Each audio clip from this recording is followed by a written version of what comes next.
Welcome, everyone, and thank you for joining us today for three fundamental strategies for supporting mental health in the workplace. Dr. B's Leave a Life Print Academy is proud to host today's session as part of our continuing education program composed of live and on demand courses to provide you with the most relevant, credible, and applicable information to impact your work and life. Dr. B Leave a Life Print Inc. and Leave a Life Print Academy is approved as an IACET accredited provider, offers IACET CEUs for its learning events that comply with the ANSI IACET Continuing Education and Training Standard, and is also recognized by SHRM to offer professional development credits for SHRM CP or SHRM SCP, and is recognized to offer general recertification credit hours towards HRCI. Whether you are in the audience now or watching us on demand, here are some housekeeping items to make of note. For this webinar, attendees will be muted and in listen-only mode. If you are here today, we love hearing from you and want this to be an engaging experience for attendees. If you want to submit a question or comment during the presentation, please use the Q&A window. Our presenters will do their best to answer your questions at the end of the session. To receive credit for this session today, attendees must attend the entire duration of the program and are required to participate via web link, not only audio dial-in. The dial-in information is provided for those who do not have speakers. If you are currently joining us only by phone, you will not be able to receive credit since there are verification prompts that require a computer or laptop with internet connection. Please ensure to click OK on the attendance verification prompts that appear on your screen throughout the program. At the end of the event, a link will appear to the certification process. Please click on this link to receive your certification.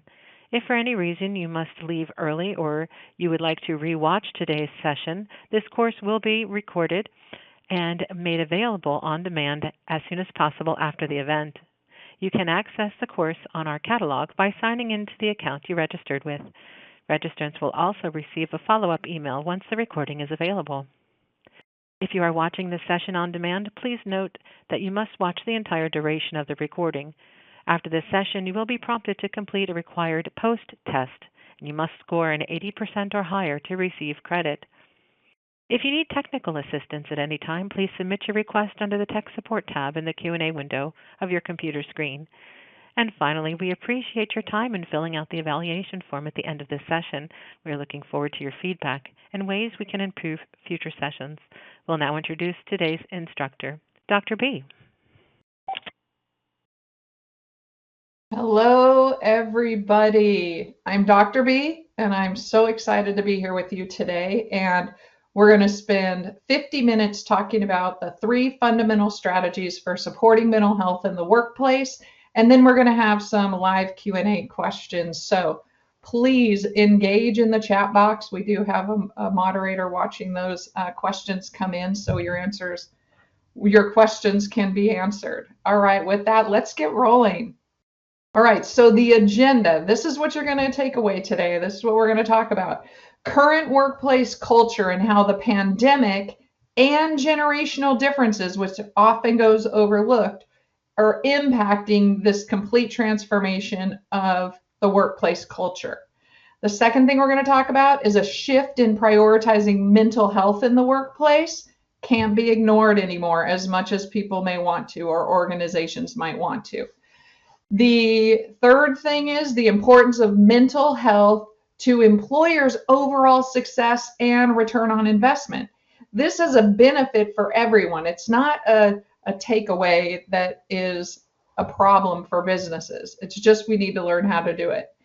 And three, we're going to talk about the exact three things to do to support employee wellness in your organization. So with that, again, let's get rolling. Okay, first and foremost, we're going to talk about generational differences and the pandemic. So the pandemic set the world, did a reset on the whole world. None of us have experienced a pandemic, a global pandemic before. So somewhere in, at least in the United States in March, we were, or was it May? We had been experiencing this pandemic emerging, and then all of a sudden the world, not only our state, not only our city, but the world literally went on lockdown and almost everything changed for everyone. And we thought that maybe it would last a few days or maybe it would last a few weeks, but it ended up lasting more than a year. And we still are doing life differently because of this pandemic. And it has changed us fundamentally going forward in the future of not only work, but also our families and the way we view almost all things in our lives. And we still don't even know what some of those changes are, but there are some big ones that we do know. Now, what we often don't see are the generational differences that are happening, like almost like a collision at the exact same time this global pandemic is happening. We're also doing a 4 generational shift in the workforce. So we have 4 generations. I'm going to name them. We have baby boomers, Gen X, millennials, and Gen Z who work in the workforce currently, mostly. There's a few traditionalists still working in the workforce. And what's happening is there are archetypes that are related to each one of those generations. We do an entire class on this, so I'm not going to go into the weeds on the generational differences because you really need a lot of information, but it's fun and interesting and it will be helpful for you to go check that out. But there's 4 archetypes, and about every 80 to 100 years, the cycle starts over. So we go through the baby boomer, Gen X, millennial, and Gen Z archetypes, and then the next generation coming up shares the same archetype as the generation. It starts over. It's a recycle. So they share common values and common ways of doing things and beliefs about work and family and the world. However, they're doing it in a modern time. So let's say traditionalists are, they lived through the Great Depression, but Generation Alpha, which is below Gen Z, is coming online in the next, decade or so, and they're going to also share similar values about work and family and community that traditionalists did, but they're going to do it in an incredibly different modern world that's 100 years in the future from traditionalists, almost 80 to 100 years. Interesting stuff, but it's happening at the same time, and we need to recognize the influences if we're going to adapt and make real world changes in our workforce. Okay, so what does the World Health Organization say? There was a study done that showed that poor working environments, including discrimination and inequality, excessive workloads, low job control, low job security, pose a huge risk to mental health. Now, hello, why wouldn't that? If you think your job is on the line every day, you're going to be worried, and that's going to pose a risk to your mental health. This is not shocking revelation information, but it has been studied, and the research has shown that yes, when we work too much, when we don't have control in our work environment or our job security, when we suffer from discrimination or inequality, our mental health suffers. And we need to pay attention to that, because if we don't, not only will our mental health suffer as the employee, but the business's productivity will suffer dramatically. All right, so 15% of working age adults were estimated to have a mental health disorder in 2019. Okay, remember, the pandemic really sunk into us in 2020 and 2021. So 15% of the working adult population had already been identified as having a mental health disorder or something going on with them. Ready for this? In 2022, the World Health Organization reports that 39 to 51% of adults working in the workforce report that they struggle with mental health issues. Okay, I just want you to sit with that for 1 second. We've gone from 15% to 39 to 51%. That's almost quadrupled. So anybody who says the pandemic or the generational differences hasn't changed how we do business, well, I'll just say is wrong. So we have to take these things into consideration if we're going to have successful businesses.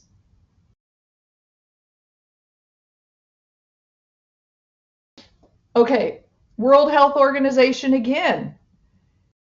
Study estimates globally that 12 billion working days are lost every year due to what? Best friends, depression and anxiety. They go together. They're often not in isolation. Sometimes they are, but they are best friends. Remember, I am a clinical psychologist, so I do know which mental health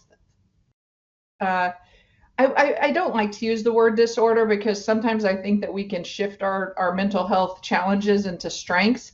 However, the two that go together like salt and pepper are depression and anxiety. And they cost the United States $1 trillion per year in lost productivity. Okay, that's a big number, and that's meaningful to organizations and corporations and businesses because there's a huge trickle-down effect that it impacts everybody and the economy. So there are effective things we can do to prevent mental health risks at work and promote and protect mental health at work. When we spend so much of our time at work, doesn't it make sense that we want to protect people's mental health? Just not only as a decent thing to do as a business, but also because it's good for us if we have healthy, physically and mentally feeling employees. So when we support mental health, we're doing good business. Because remember, your human capital and the people pillar will make or break your business. We've seen it. Not only has the pandemic hit, but then we have the generational transformation, and then all of these things come flooding down the cycle. The Great Resignation, quiet quitting, then the secret hiring. And so all of these things are impacted, but it all comes back to one thing, and that's the people pillar. And the people are the ones who will make or break your business. And what the people have said and are revealing to us more and more and more and more, and we're going to see as we continue this presentation, that they're telling us what they need and what they will and will not do at work or for work. All right, so in a 2021 study, okay, this is just like a few minutes ago in our lives, employees say stress and anxiety often impact their relationships with their superiors. So that impacts their bosses, 43%. It impacts their workplace performance. How well I do my job is impacted, 56% if I suffer from stress and anxiety at work.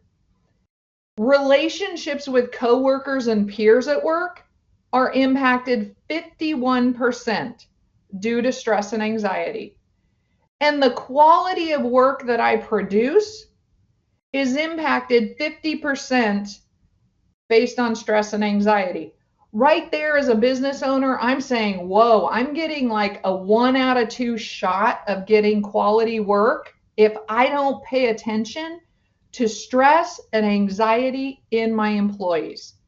if I don't prioritize that, then I might as well flip a coin and hope for the best, because it's a 50-50 shot of what I'm going to get back. 56% workplace performance, same thing. It's less than a coin toss. So this is so important and very modern current research that reveal to us that generational differences, it does have to do with generational differences, prioritize different things at work, and the workplace environment has not shifted yet in order to take those things into account. And we've been hit by a pandemic that also has really woken everybody up and said, you know what? My whole life isn't about work anymore. Now my life is about my life and my family and my people and my community and equity and diversity and my pets. More pets were adopted ever before in history during the pandemic. So these are things that people care about.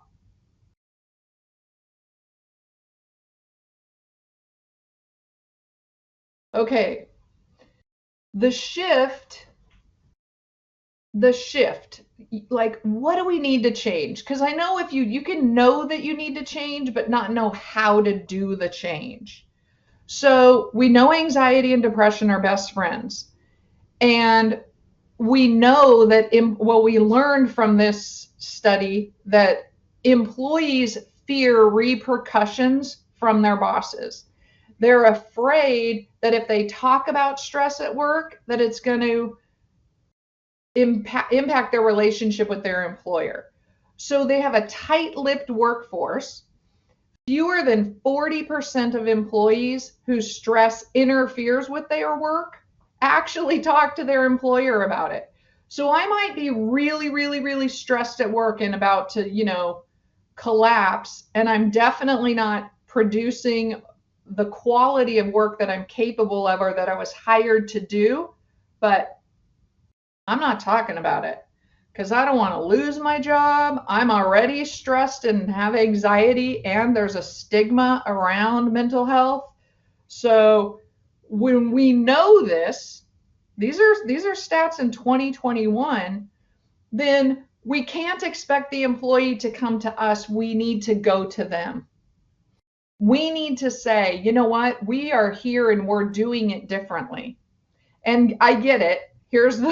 I get it that most employers are like, yeah, but I don't know how to do it differently, so I can't say that. And the HR folks are saying, oh my gosh, don't open the mental health door.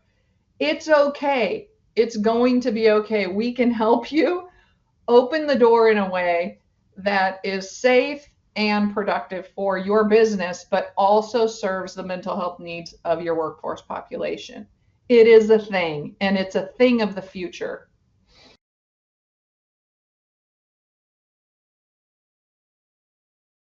What needs to change?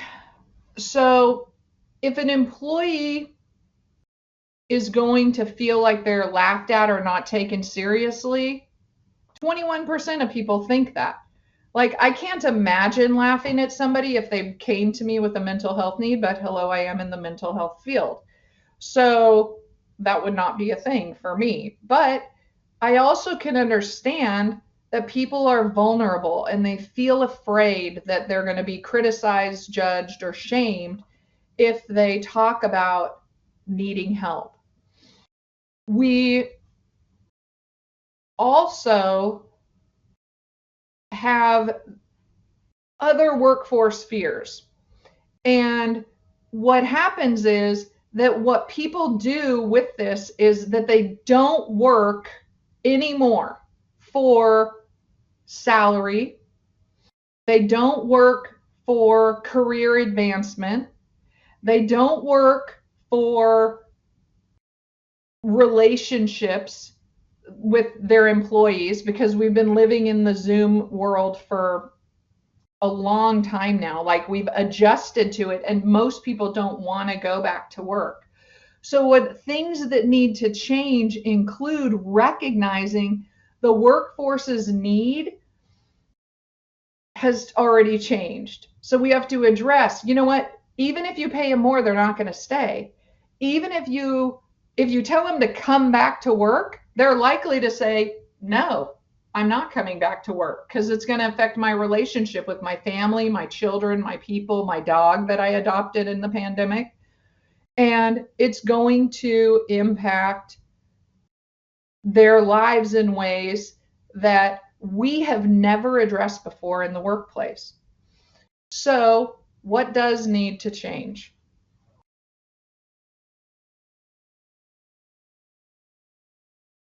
The shift. There needs to be a shift. This is the first and most powerful change that businesses have to make, is the acceptance that there has to be a shift. And the businesses that are successful and that survive are going to be the ones who are willing to boldly jump in and make the shift. And I understand that it's scary. It is scary. It's always scary to make a shift and a change. But the commitment to change for a healthier, safer, and more productive workforce is worth it and has a huge return on investment and productivity, even though that's really hard to quantify because we are also so early in the shift. We know what people are saying about anxiety and depression and not wanting to go back to work and spending more time with their families, but we haven't seen, and we know that there's a loss of revenue for businesses, but we haven't necessarily seen the benefits that come with making the adjustments and the shifting changes for organizations in terms of ROI, return on investment, or in terms of productivity, or these more positive studies that say, oh yeah, my business did this, and guess what? Now only 10% of our workforce feels like they don't want to come to work. So the shift is the commitment, and it's big. I get it. I get it.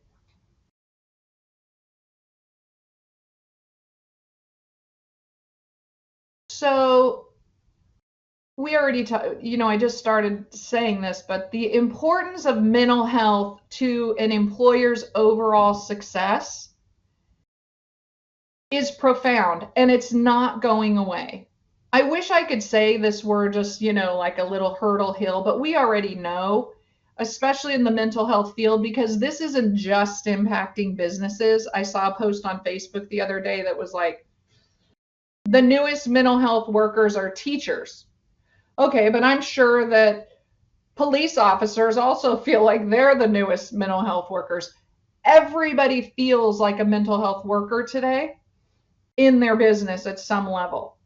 And so it makes sense that businesses also have to focus to some degree on mental health, because the younger generations, millennials in particular and Gen Z, are not going to work without their mental health being recognized. That is a key in their value system of employment.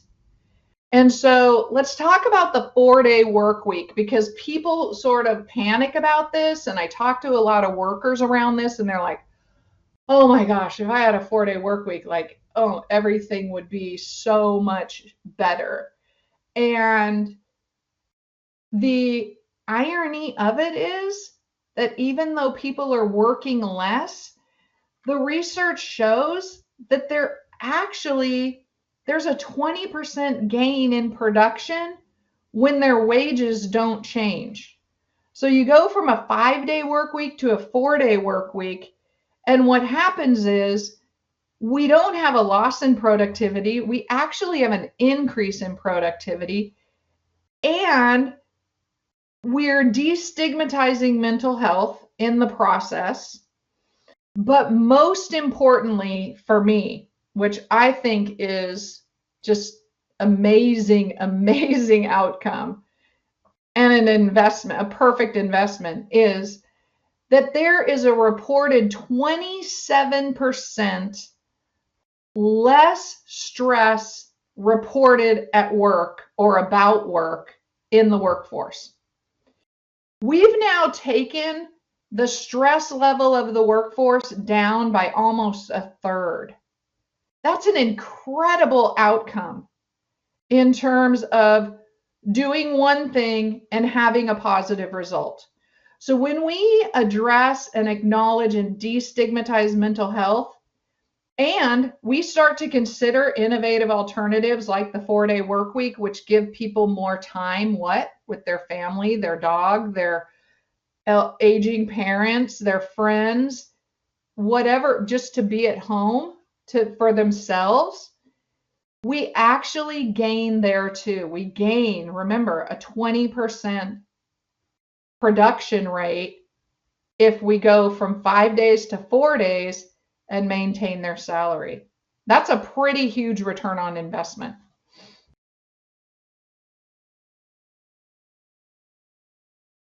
All right, let's finally talk about our 3 things.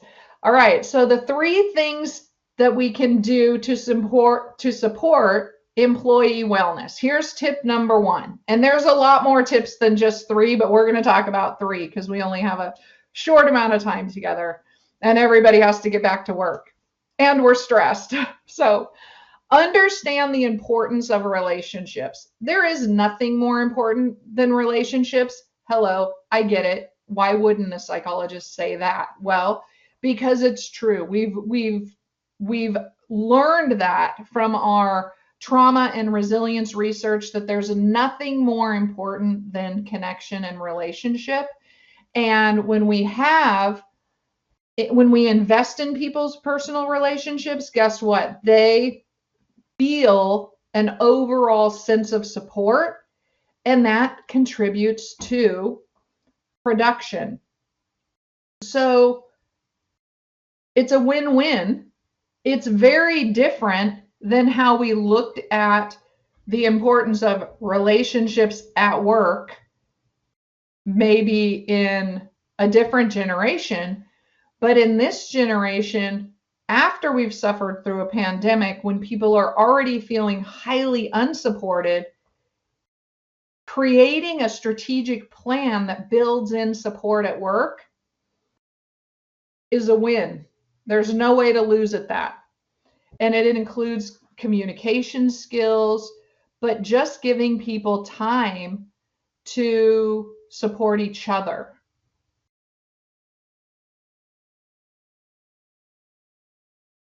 All right, let's talk about tip number 2.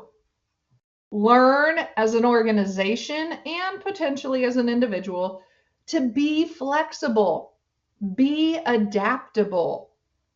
We had to pivot in a pandemic. All right. There are so many things that were negative that came out, from the pandemic. It was a very, very stressful time. However, as we begin to have an opportunity to look back at some of the wins of the pandemic, everything changed very quickly. Okay, that contributes to stress and anxiety that people already have, but we've now studied and recognized are at even heightened levels. So, but we watched big organizations come in and transform their manufacturing companies from making one thing into making masks or making ventilators. As we watch that ticker click through on our television screens of people who were ill or dying from COVID. So it's very interesting how capable people are of pivoting and changing and adapting and being flexible. That's part of being human. Our brain is an adaptable system.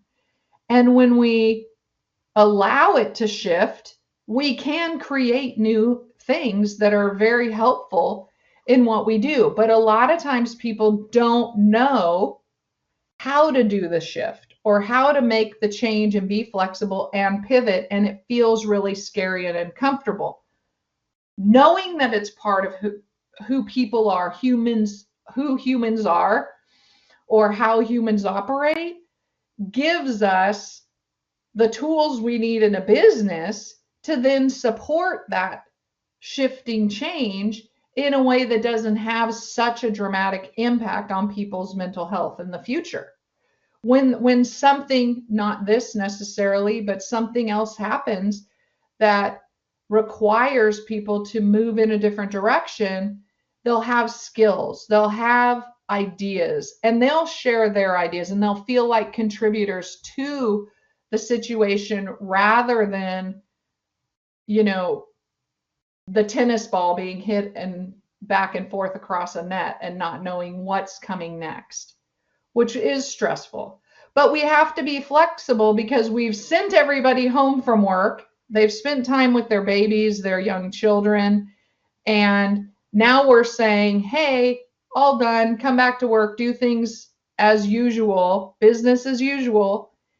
But the reality is nothing about business as usual. We don't do food service as we did usually before. Many people have become very connected to having their groceries delivered or doing that kind of gig work on the side instead of being connected to a larger organization, because it gives people more control over their lives. So there's a million little things that I could throw out there, from gig work to using a delivery service for anything, or a pickup service where you pick something up in the parking lot of your favorite store that you've ordered online and somebody runs out to you. I mean, our world has shifted and changed dramatically, and we have to now be flexible and adjust the people force in it and allow it to continue to progress and innovate.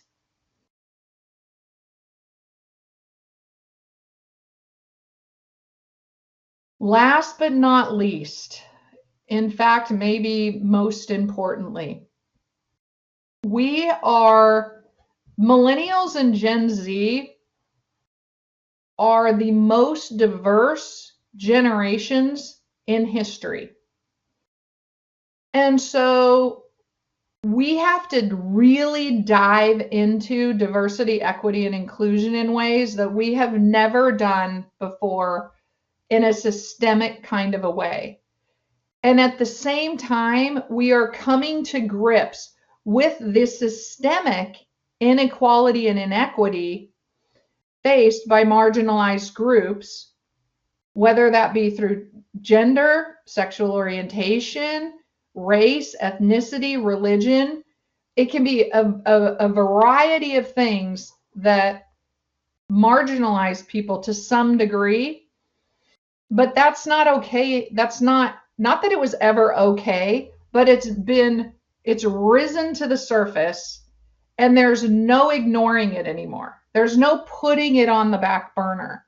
So we say, be a Jedi warrior, which says businesses that put an effort into B, belonging, E, equity, A, access. You have to be able to access things in order to progress in your life.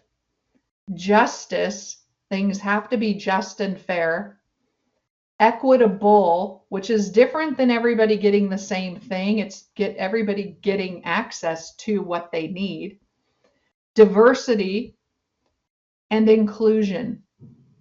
Because when we focus on becoming a Jedi organization, we get the best out of everybody, even though people are bringing different ideas.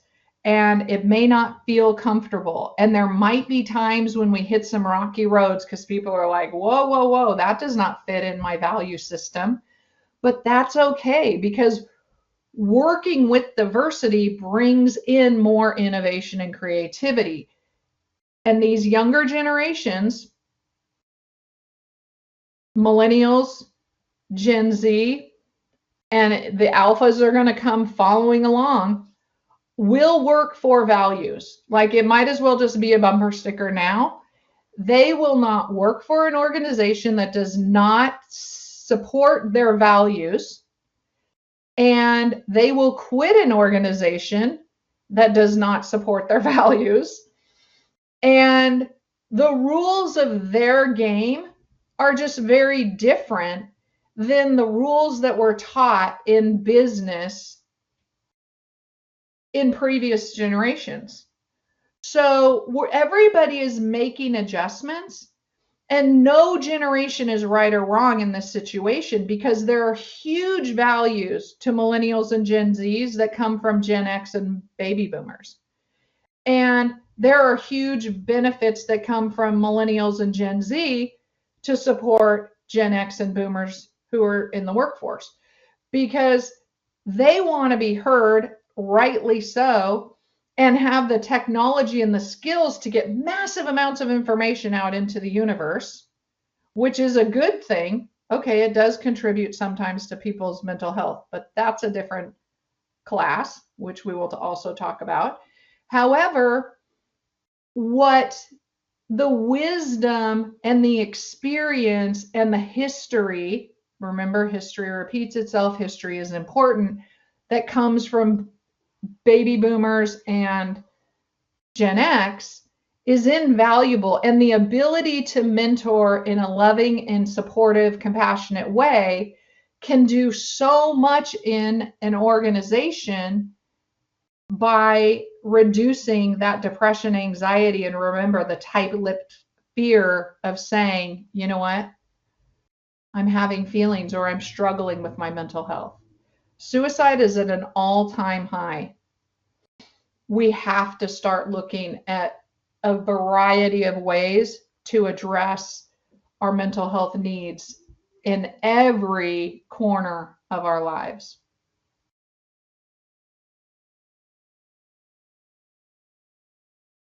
So I'll say it again, be a Jedi warrior.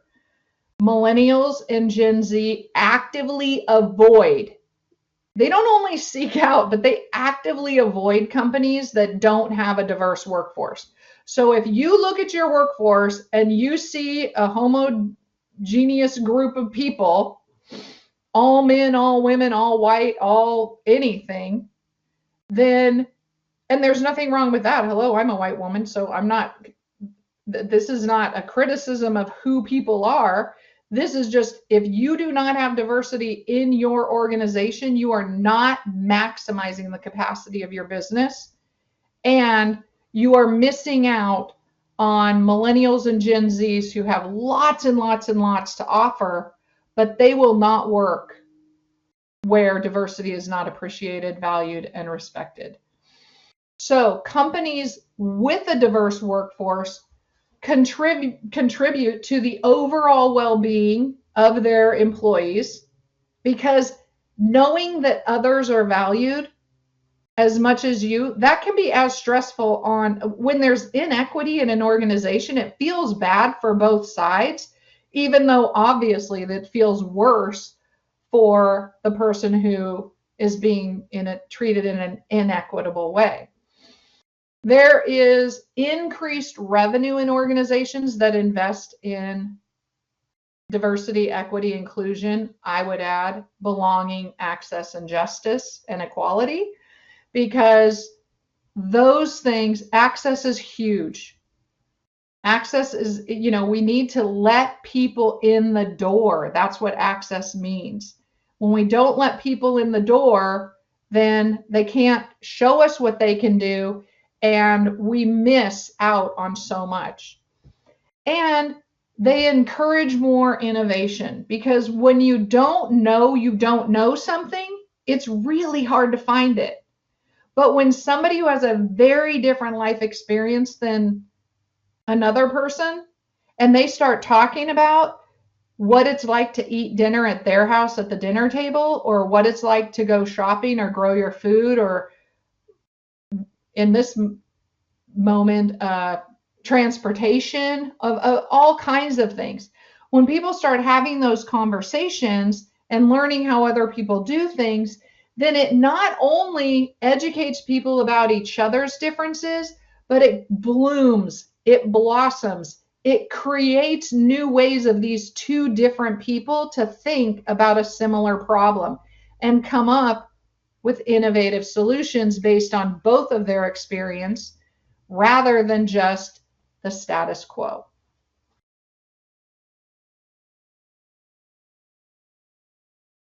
Okay, transparency. I actually love talking about this because I happen to be a Gen X parent. And I'm very proud of this part of being a Gen X parent. I have 3 adult children, and one of the things that we know about parents of millennials and Gen Zs are that they talk to their children growing up about their feelings. They said things like, even though I'm in the mental health field, I wasn't always in the mental health field when my children were little. I was in the education field, which probably lends itself to some degree to talking more about feelings. But at the same time, this mental health was not my industry or business at the time. This is across the board, whether you work in a restaurant, whether you work in a tech company, whether you're an artist, a musician, a business person, a hedge fund investor, regardless, if your parents of these two age groups, typically talk to them more about feelings. And if their own parents didn't, and sometimes they kind of dismiss it like, well, my parents didn't talk about my feelings.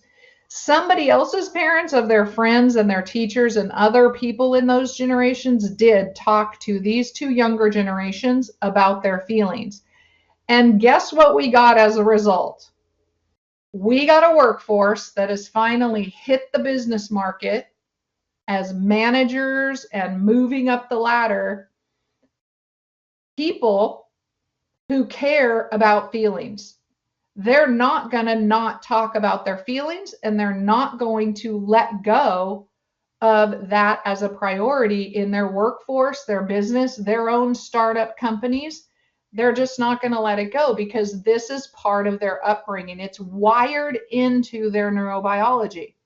It is who they are and how they respond to the world by running things not only through their cognitive brain, but also through their emotional brain and their emotional sense of how others experience the world. So we can't unring that bell. Frankly, I have no interest in unringing the bell. I think we can add to that, which we are by incorporating these conversations about healthy communication and feelings within our workplace as well as within our families and our communities to strengthen and build resilience. So the other thing about millennials and Gen Z are that they're much more open in talking about social justice. They are not willing to put it aside. It is not a separate issue for them. It is the issue for them as much as it is their left arm is part of their body. They care about social justice in their community. They care about it in their family. They care about how it affects them at their workplace and in their lives. And they are not willing to ignore the reality of some of the injustices that have been unearthed in the last 20 years, or really the last 5 years, and maybe even the last 2 years. So this is I always say this like this is a reckoning with our resilience. It's where our history is now confronted with our reality.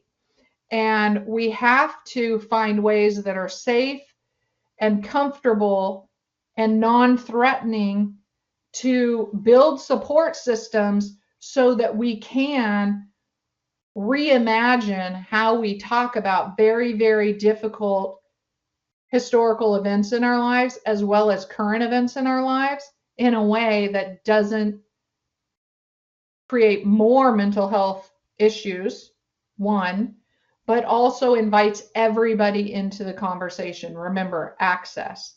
Now, I'm going to share a little brief personal experience that I had over the past weekend where I spent the weekend. I work out of town teaching doctoral students, clinical doctoral students, and I had my granddaughter with me who's 8. And you'll probably hear me talk about her a lot in classes sometimes because she's great fodder material for interesting things happening.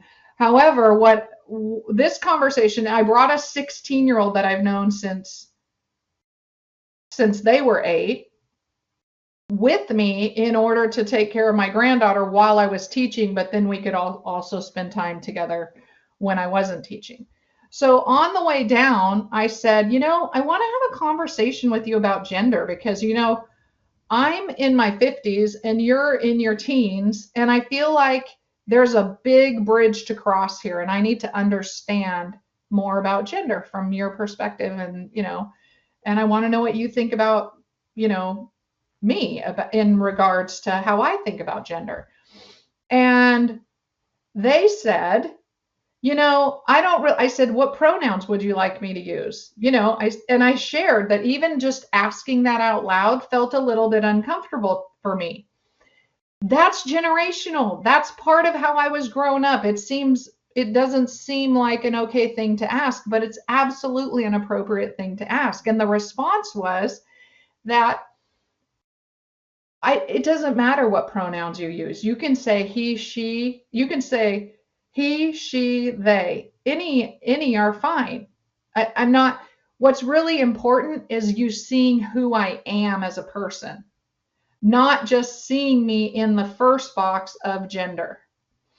And I thought, wow, that's so interesting and fascinating. And at the time they said, this is what I think, that people in older generations get really hung up in the vocabulary, and they say things like, they use all this vocabulary, cisgender, transgender, LGBTQ plus. They use all this gender, I'll just say jargon, in a way that actually puts up almost a barrier between younger people in terms of really talking about what's going on with them. So we're not, even though we're trying to be inclusive and accessible and inviting around some of these conversations, the first way that we do it, and this might be tip 4, is by inviting the conversation that might make us uncomfortable. Because it's all about getting comfortable being a little bit uncomfortable, because that's where we grow and change. So we had this conversation at the beginning of our trip in the car on the way down, and we were gone for about 3 days. And so by the end of the weekend, we didn't really have another conversation about it, but it gave me the freedom and opportunity to practice actually saying, okay, they want to do this. What do you want to do to my granddaughter? Or they're like, practice not using gender as just a stereotype or a category for people, even though at the same time respecting that, because of my generation, we did very much categorize people by gender. Like it's very binary, and that's okay too. I'm not going to be criticized or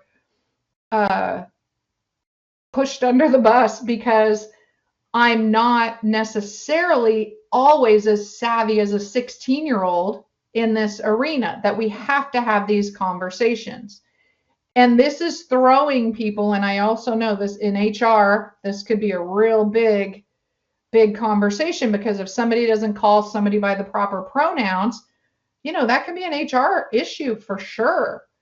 But what if somebody doesn't care what you call them as their pronouns? Okay, that's a really great conversation to have and to be able to clarify in the workplace.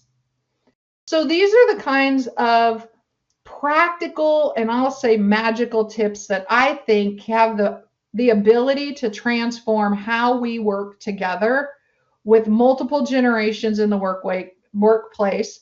People are living much longer, so we're going to be working together for longer periods of time. And I think most of us all work for many of the same reasons, which is that we want to be happy, we want to be healthy, we want our children and our families and our communities to be happy and healthy and equitable. And so these are never not important things to engage in conversation.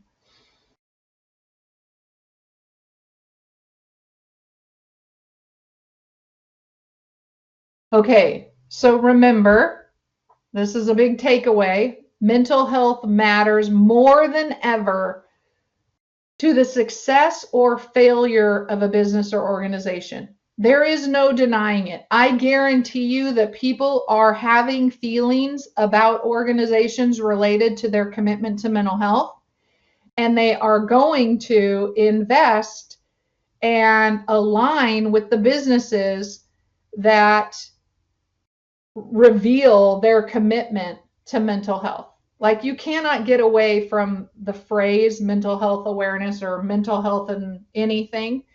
And so recognizing that denial or ignoring this is a big mistake in terms of success and failure of a business.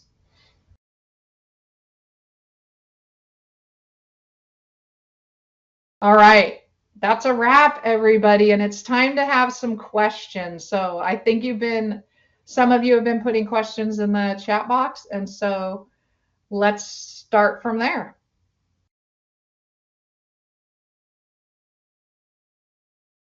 Thank you so much. Dr. B, we have some questions here. I'm just going to read the questions, Monica, that was coming in. So one is, what can I do if I feel my mental health is not respected in my workplace? What can I do if I feel my mental health is not respected in the workplace? Well, I hope from watching this, from engaging in this process today, that you recognize that you are not alone and that we are in a transformational place. And I hope that you'll take some of this information to your employer and say, hey, can we start a conversation about this? Because it's not going to be a one person changes the whole system. If an individual feels like they're come up, I find that when people come up with a solution of what would help, really makes a difference when they go to somebody to have a conversation, rather than just saying, I don't feel like my mental health is respected. How could your mental health be respected in your workplace? Lead with the solution and see what happens. I have a question for the audience, and we'll see what the answer is. Has anybody ever wanted to quit a job because of their workplace? Like, you just didn't like your workplace so much that you just wanted to quit your job?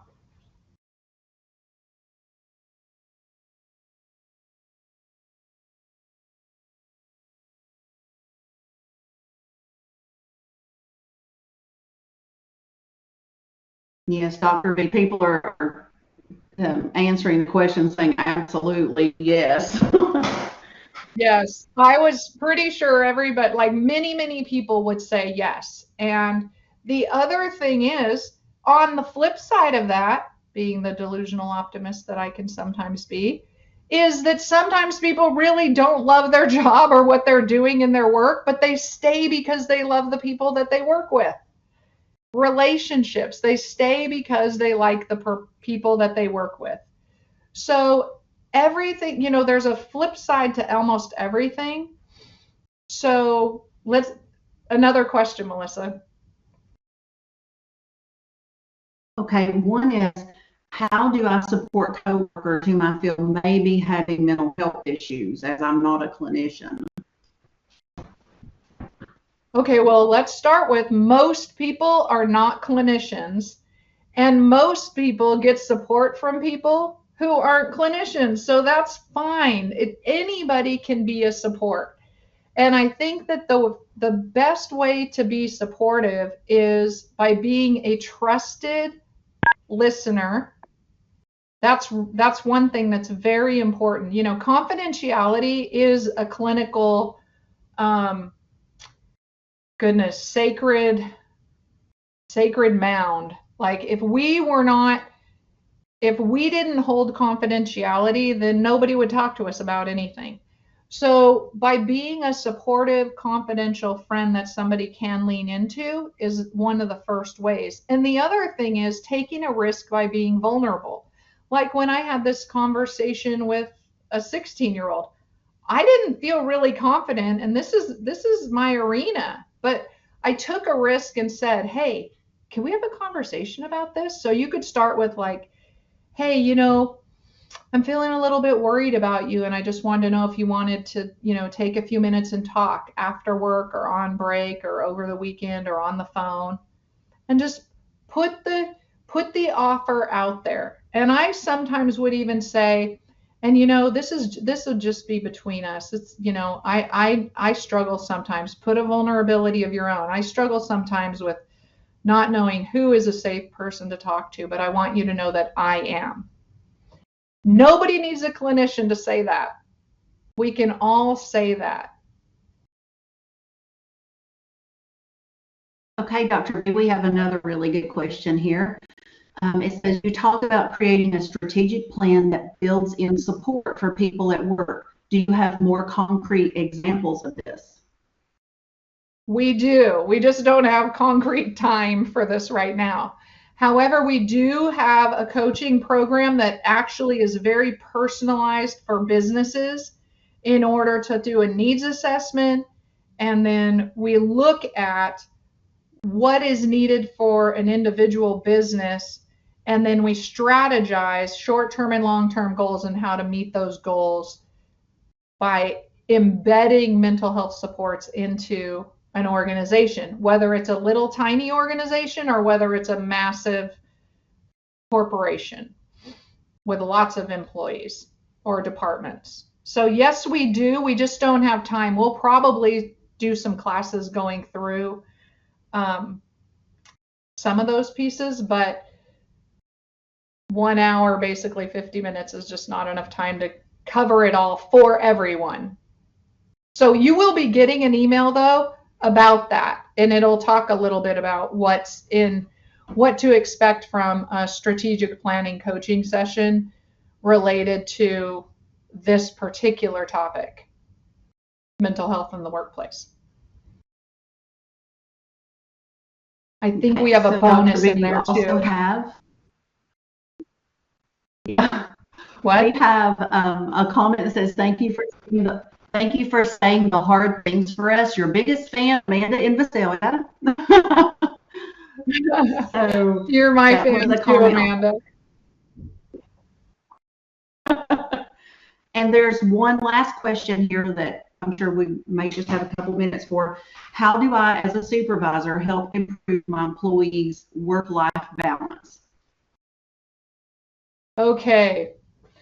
That is such a great question, and it's accidentally a little bit loaded, because the concept of work-life balance is actually fading away, where people are not necessarily, particularly millennials and Gen Zs, don't care about the work-life balance anymore. They care about their work being part of, integrated into their life. And so they don't want to do work and then life. They want to do work life. And they call it, there's actually a term for this called leisure time, where it's the combination of the word work and leisure, where they work when they're out enjoying the beach or doing a hike or doing something that they want to be doing, maybe playing a video game, but at the same time they're working and doing other stuff. So they're very good at multitasking and combining their work and their leisure time. And what we need to recognize is it's okay. Like, we can let them do that. They also like to work in groups and kick their shoes off and wear jeans and t-shirts and hang out together while they're working and quote unquote hanging out, because it's fun. And when we allow that energy to engage in a less informal space, guess what happens? That's where the blooming and the blossoming comes in, and we get the beautiful field of wildflower ideas that will innovate our company. We just have to let ourselves get comfortable being with that being uncomfortable. And it's here. We're here. So, but it is beautiful and it is possible. So, but we all need more life in our work. That is the truth. And with that, I think I'll probably end it because our time is up. But it's fabulous to meet you. I hope to see you in more classes. You can certainly jump onto the on-demand library. You'll be getting an email from me. And thank you so much, Melissa and Monica, for being there and helping run the tech and the questions and all of that. So with that, leave a life print. Thank you. Thank you so much, Dr. B. This does conclude today's presentation. We thank you for your attention and participation. We hope you were able to learn something new today. And as a reminder, please help us improve these sessions by providing your feedback within the evaluation that will pop up shortly. And if for any reason you missed the link, it will be resent to you tomorrow morning. For those watching on demand, you must complete and pass the post-test in order to receive credit with a score of 80% or higher. Our next course will take place on March 1st at 10 a.m. Pacific Daylight Time. That's 10 a.m. Pacific Daylight Time on the topic of Take This Job and Shove It, Stress, Burnout, and Turnover in a Workplace. Registration is now open on our catalog. On behalf of us here today, we thank you for joining us and have a wonderful day.